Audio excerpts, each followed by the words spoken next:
What is going on Facebook Live? Good to see you all. Let me move a couple things out of the way.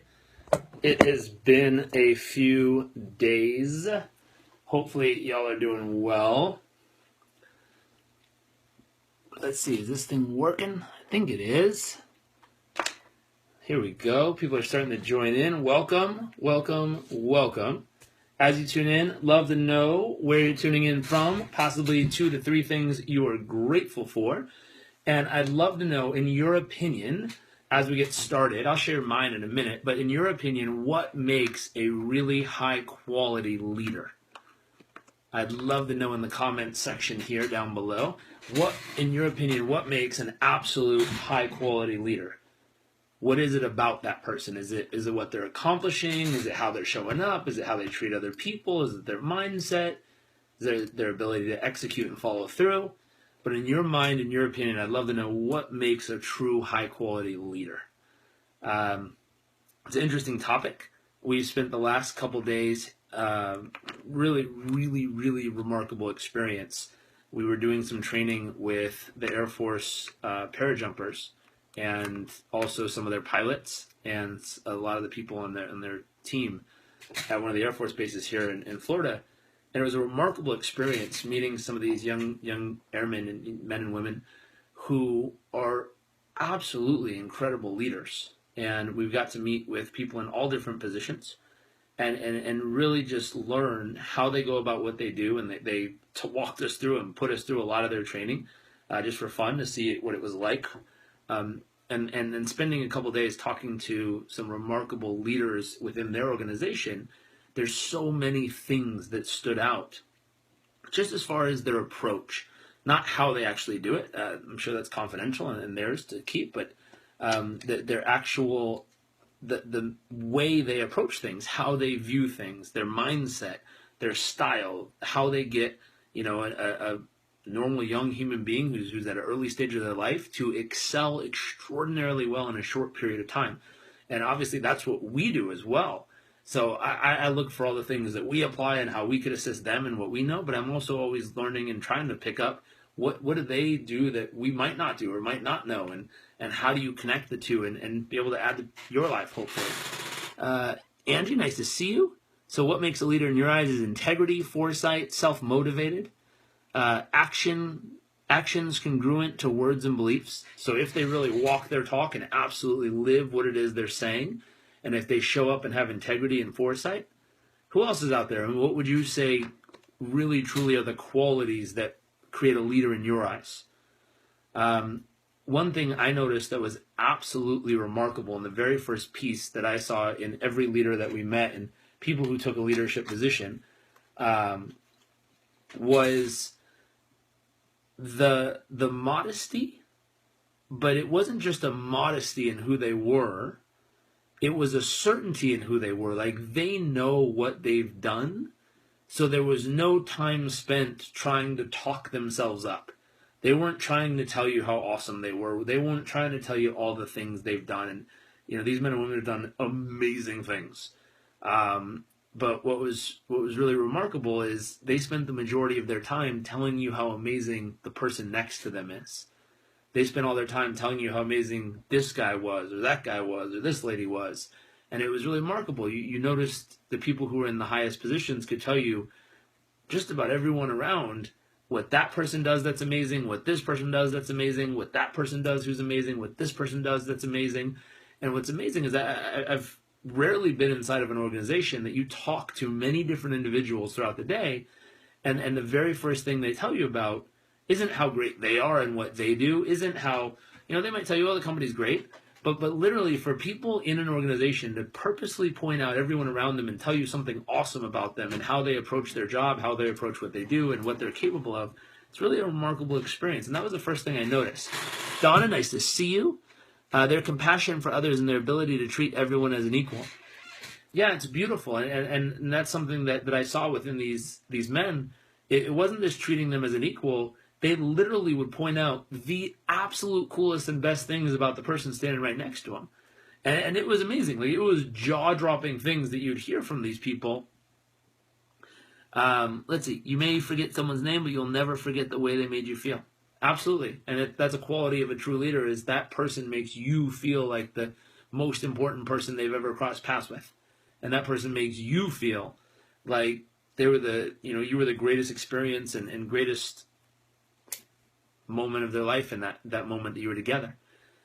So the first part I saw was really truly their focus was never really on themselves. Their focus was purely in service of others, but more importantly, always focus on the greatest aspects of those around them. So my challenge to you, just a simple thought, what would happen is within your organization, your team, your community, if you started taking time to really focus on everything that's the absolute best quality of all the people that are consistently in proximity with you.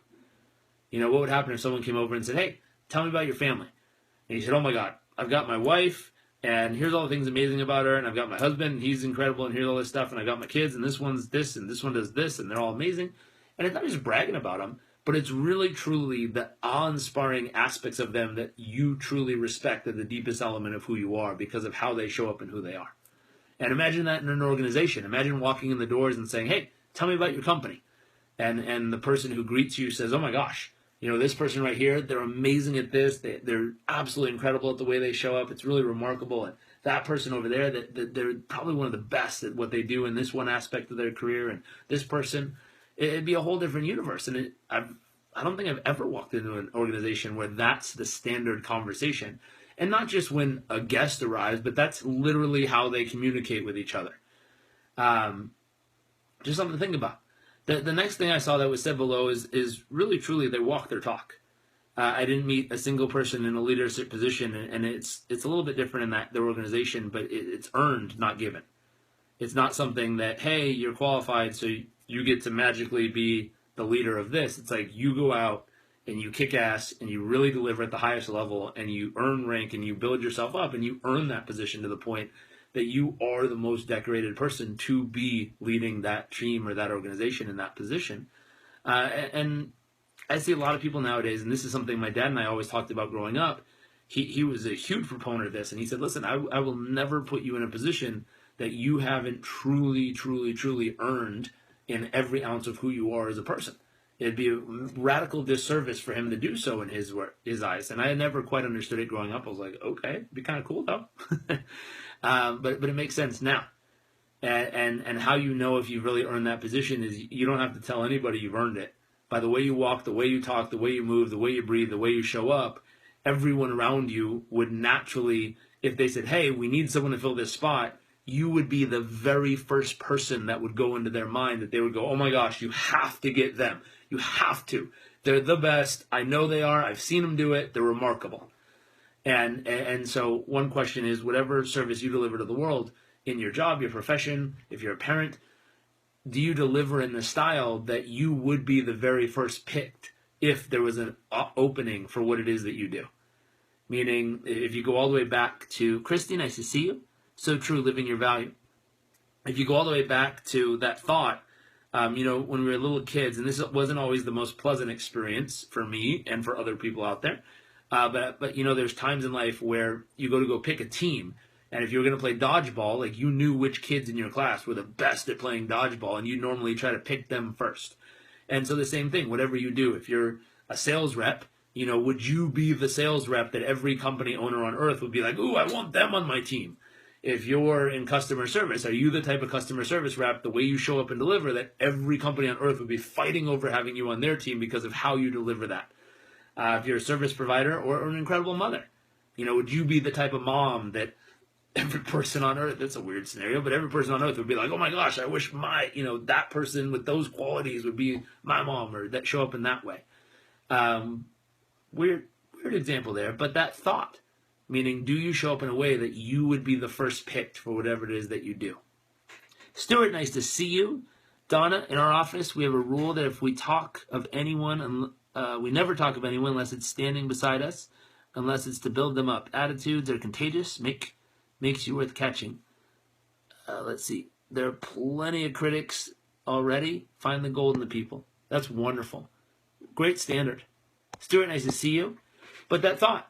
How would you have to shift your current approach? How would you have to adjust who you are so that you would be the person that everyone would want to pick first? Is it your attitude that needs adjustment? Is it your approach? Is it your work ethic? Is it your hunger and determination? I can remember points in life where I've been on both sides, and I'm sure you have too, where there's moments in my life where I've been so hungry and so passionate and so determined that if someone wanted that to happen, I would absolutely be the first pick because I was determined like crazy to make that result happen. I've also had times in my life where I was working towards stuff that didn't really matter that much. And I'd probably be not the last picked, but certainly somewhere in the middle. I wouldn't be the first picked off that team when I was doing it. I was just kind of showing up and doing my best.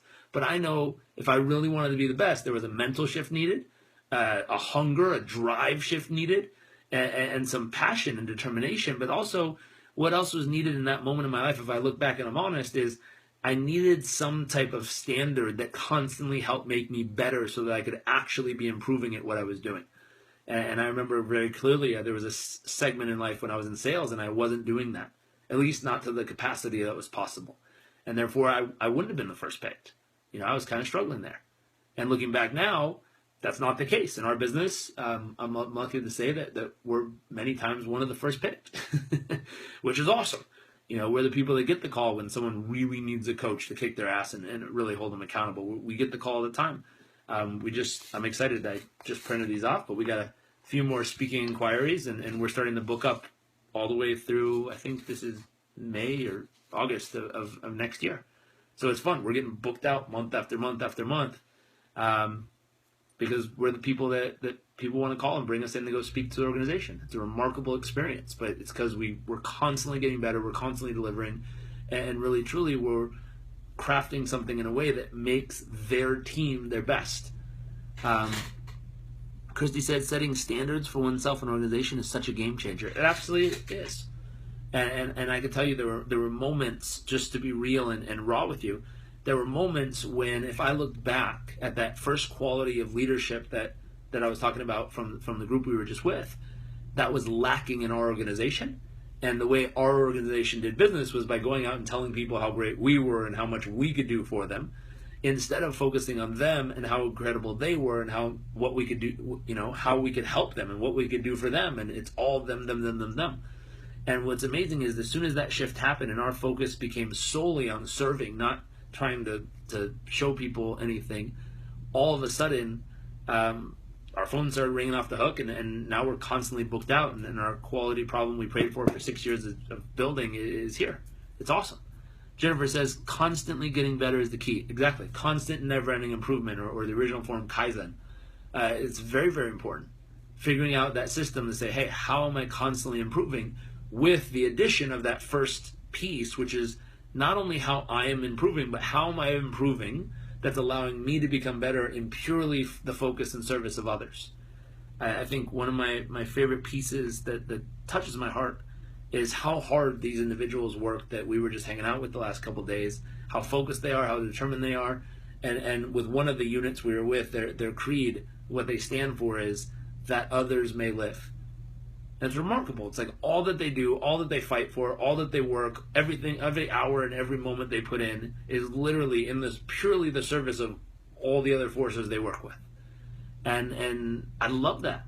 So that piece of not only focusing on the greatest aspects of others, not only having standards that you really raise yourself up to and push yourself to be the absolute best at what you do, but the third element is really truly making all that you do somehow in the service of others. And every person I've met that truly works for the service of others, they're fulfilled, they're happy, they're passionate, and some of them care about finances and they do extraordinarily well in that area. Some of them aren't focused on the money aspect of it and they do extraordinarily well in all the other ways that they get rewarded for what they do.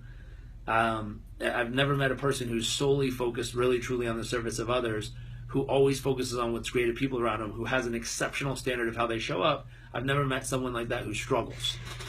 Yes, service to others, our growth allows them to grow. We are lifted. Absolutely. And so that element is when you meet people who are purely there to serve their team, their clients, their community, whatever it is they do, and they really have a high standard of how they show up. Not only that, but they're always focused on the greatest aspects of the people around them. you see people excel at whatever they're doing. It's really, really, really, truly remarkable.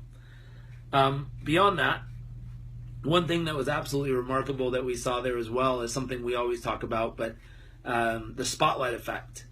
The ability, not to put anyone in a spotlight, but their ability to take the mental spotlight or mental zoom camera lens on their mind and focus it on the most important aspects of what was needed in the moment. And it's remarkable. You meet people all the time who they're so caught up focusing on such nonsense, or what we call the minors in life, that they're distracted and they're not really truly showing up at the highest level. And so to meet such large groups of people who, when you talk to them, the ability for them to stay so focused, in the terms they use is on mission, but so focused on what it is they're there to accomplish and not stopping until they absolutely make it happen is remarkable. So that next element I throw in there is, do you have the ability in your life right now to keep your mind absolutely laser focused to the tiniest aspect, clear as possible on the exact outcome you're going after at every moment of the day? Now, most people don't.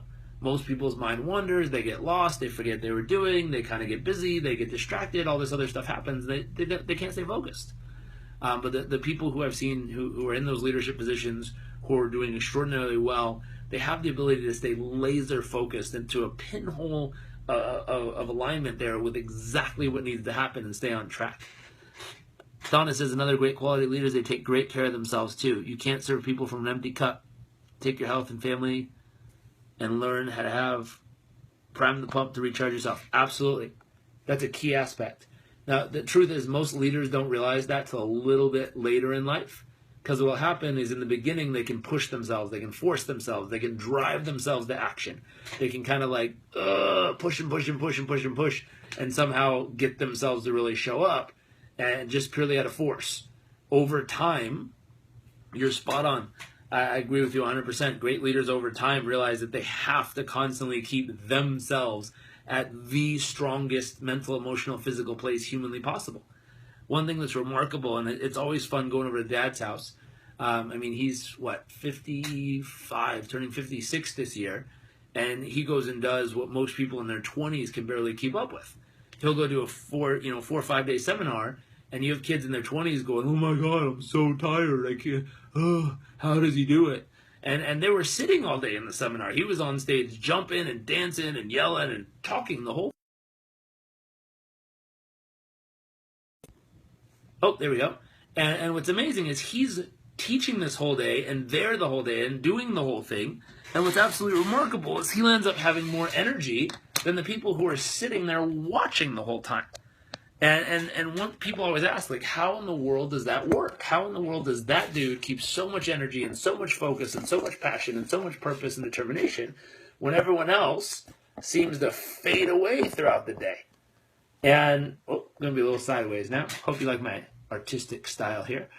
And one thing that's remarkable about him is, Donald, just like you're saying, he has all the tools and all the systems set up to get his body to absolute maximum performance. Some of the coolest stuff I've seen him using lately, the newest thing he found is called I think it's a CVAC or a CVAP. It's this cool little pod you get into, and it literally pressurizes the container up to like 10,000 feet. Then it takes you all the way to like 20, 30,000 feet. Then it brings you all the way back down to 10,000 feet, and then back up to 30,000 feet, and then back down to 10,000 feet. And I forget how long he does it, but it's constantly pressuring and unpressuring his body, which is like a giant bear hug and then a release, and then a giant bear hug and then a release. And then it's pretty cool. There's all kinds of natural benefits. They're using it for Olympic athletes and major sports and professional athletes to train with that. There's also stuff like the cryotherapy, where you can go, use these things to regenerate your body and help heal. Ellie, nice to see you. How do you maintain that motivation to service others when you constantly encounter people who take from you eventually, but initially try to crush you with negativity? So in that case, you might want to find a better peer group. Some of the coolest peer groups in the world, when you cross paths with them, and they're very unique, are when you find people who are so much into serving and giving that everyone's constantly giving to each other. And it's an interesting place. It's the one where you go out to dinner and everyone fights over trying to pay the bill for everyone else, where you want to do so, people give you gifts. Like, it's weird. The dynamic, instead of what can I get out of this group, becomes what can I give to this group constantly, and everyone's constantly trying to give to each other in some unique way, shape, or form. When you can find a pure group like that, it really doesn't matter how much they have. It's the mindset they approach with, and taking what they have and always trying to share it in a beneficial way, purely for the benefit of others. Now, there's some groups you get around where everyone considers themselves a thought leader, and they all want to tell you how to live your life, and it's not quite that group. It's more of the group that they're always looking for, what do you need most in this moment, and trying to figure out a way of how can I deliver that for you.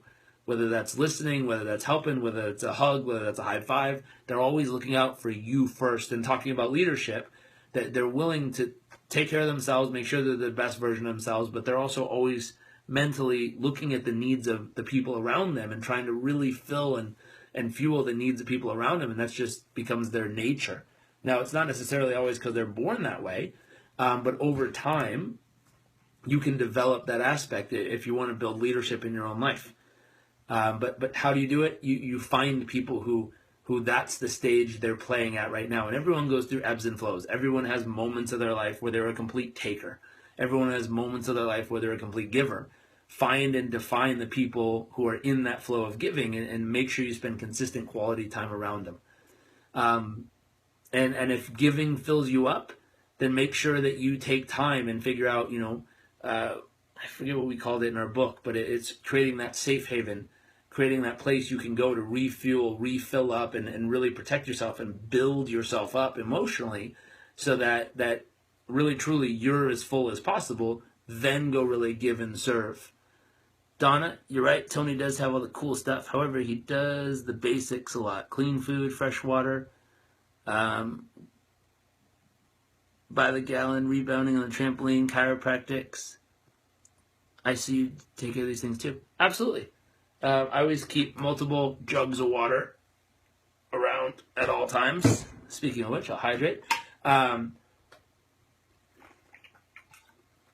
And those are rituals that help keep you at the absolute healthiest aspect of who you are. So if you're thinking of that, as a leader, you got to be full before you can share. What are your daily routines? What are your daily rituals that allow you personally to be at your absolute best? Do you go out and do you work out every day? Do you have a mental routine every day? Do you have an emotional routine every day? Do you have something that makes your relationships better? Speaking of which, I have to go soon because it's family time coming up. Simone, nice to see you. Mindset does make a difference. Ellie, good night all. I came in late. Sorry about that. No worries. Nice to see you. Donna's talking about... Whoops. Sorry about that, everybody. I dropped you. Let's see. So, hopefully this talk's useful. I'd love to know what other aspects you personally see that makes a really, truly high-quality, amazing leader. And hopefully if you find this useful, you'll share it with other people out there and try to inspire them to step up their leadership aspects of who they are. And a leader just isn't only a person who holds a status position that's in leadership. My thought is a leader is everybody. A leader is someone who's centered in the face of adversity. I spend the first hour of every day planning my day. I try the best to live in action, not reaction. Solid work. It's really useful. Really, really useful. Same here. I spend the first so many minutes of my day over here on this. It's a treadmill desk back there, if you could see it. And it's a treadmill desk with all my vision boards up there. And so I spend the first start of the day up there priming, getting the day ready, prepping everything. And so there's vision boards, there's my journal that has my RPMs for the week, and I literally read aloud everything I want to accomplish this week. Why is it a must? How am I going to make it happen? And all of it's perfectly planned out into my calendar. Perfect's probably the wrong word, but it's scheduled out in my calendar, so I know day by day, moment by moment, hour by hour, exactly what I'm going to do every day is adding up to those weekly goals, monthly goals, 5-year vision, 10-year vision, 20-year vision for my life, and I can see it all connecting. Hopefully that's useful to everyone out there, and that'd be a big question for you. Do you have that sequential map from what you're doing today and linking up on paper or up on those vision boards how it matches from today all the way linked up to 20 years from now. So that in your mind you can say, wow, by me taking this action today in my health, I know that 20 years from now, I'm going to be there because of it. By me taking this action today in my emotions, I know that it's going to cause me to be there 40 years from now. By me taking this action today in my relationship, I know it's going to cause this relationship to be there, 30, 40 years from now. Now, if you want to make God laugh, tell her your plans. It's not about having the perfect set of plans. It's just saying, listen, that's my vision of where I want to go. And if I worked backwards, I know I have to do this today for it to add up to that 20 years from now. Well, the ritual part you just shared is so useful. It's very useful. But it's that connection. It's having that ritual. And I noticed just about every person that we met in a leadership position had some type of ritual they did. Now, not all of them had our morning routine ritual, but they had ritual ways of how they showed up, ritual ways of how they approached their teams, the way they talked to people. Let's see, Daniel says success is in the system. That's the disconnect with most people. They don't put in the consistent, persistent action towards the pull of vision. Yeah. So having that connection, but the interesting part is a lot of people have a vision. If you ask them what's their, well, let's be honest. Most people don't have a 20-year vision for their life on paper, written out very clearly, specifically saying, here's exactly where I want to be in every major area of my life. So most people don't have that. It's what we wrote in our book back there, as you can see it. Chapter 12 is how to design your 5, 10, and 20-year vision for your life. Chapter 1 is how to design your perfect day. And chapters 2 through 11 is everything you need to do to turn the day into reality, to get momentum, to turn the whole vision into reality. It's the basis of the whole book. But with that, you're spot on, Daniel. I don't know if it's Daniel or Danielle. Can't see you. A little picture. But the whole thought is you're spot on. Having that system in place that every single day you're mentally, emotionally, and physically, and spiritually, if you want, associating to that connection. Dan the man. Got it, Daniel. Christy, have you ever done a session on how you prime, how you breathe? There's lots of things of how you breathe. My favorite ones, there's a book written by, what's his name? Mark Divine. SEAL Fit was one of his books. He's awesome guy, ex-Navy SEAL. And one thing he did really, really useful is he does box breathing. So it's a series of four seconds in. So 1, then you hold it for 4 seconds. Then you breathe out for 4 seconds. Then you hold it out for 4 seconds. Then you breathe in for 4 seconds. Then you hold it in for 4 seconds. Then you breathe out for 4 seconds. Then you hold it out for 4 seconds. And then breathe in. And you just I'm going around the little box here, but you keep going around the box. And actually, someone who's tuned in right now, Stuart, if you're out there, he started doing it. He was only sleeping about 40 minutes every night of deep quality sleep, of deep sleep. So if you get one of those Withings bands or Jawbones bracelets, you can map your sleep quality every night.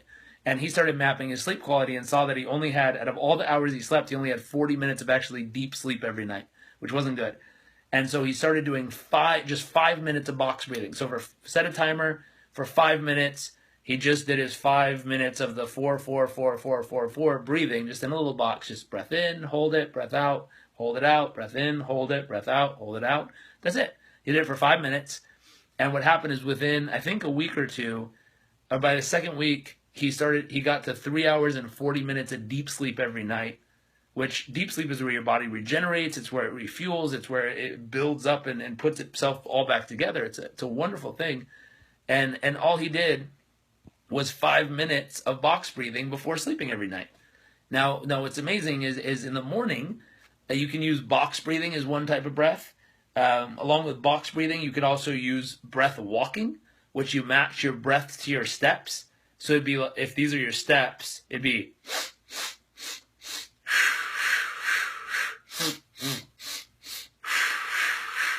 with every step you breathe in through your nose and 4 breaths in and then 4 breaths out. Dad talks about that in his Ultimate Edge program. The first CD is Daily Magic. It's awesome. You toss it in, and he literally does it with you the whole morning routine. It's a wonderful asset to have. If you don't have it, highly recommend grabbing it. It's well worth having. And that disc, he walks you through the breath walking, and he goes with you, and he does the whole breathing with you. Personally, I like 10 deep diaphragmatic breaths. The ratio I normally use is either the 4-4-4-4 or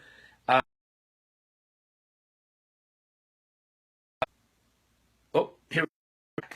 So the ratio I either use is the box breathing with 4s, or I'll use a ratio of 1 to 3 to 1 to 3 to 2. So for every 1 second you breathe in, hold it for 3 times that, breathe out for 2 times the original amount. So if you breathe in for 5 seconds, you hold it for 15 seconds, you breathe out for 10 seconds. So 1, 3, 5, or 1, 3, 2. That's a great ratio for the breathing as well. Personally, when I do the my priming stuff, my hour power in the morning on the desk back here, when I'm walking, I'll do. Am I back? Hopefully I'm back. When I'm walking in the morning and I'm getting going, what I'll start to do is breath walking. So I'll take 4 breaths in with the 4 steps. So, and then 4 breaths out through my mouth. So in through the nose, out through the mouth, and I'll just use what I've learned years ago. Hopefully this is working. It sounds like it might be freezing. Sorry about that. I'm going to get going. Hope you all have a wonderful evening. If you found this useful, please hit like and hit share. If you have any questions that are burning or stuff you really, really, really, really want me to focus on or know, just leave them in the comment section, and I'll make sure to answer them with a video in the next day or so, as we're doing more and more of these each day. And if you really liked it, hit share and let other people know that they should tune in and watch it too. Anyways, hope you all have an amazing night, and I will see you tomorrow. Bye.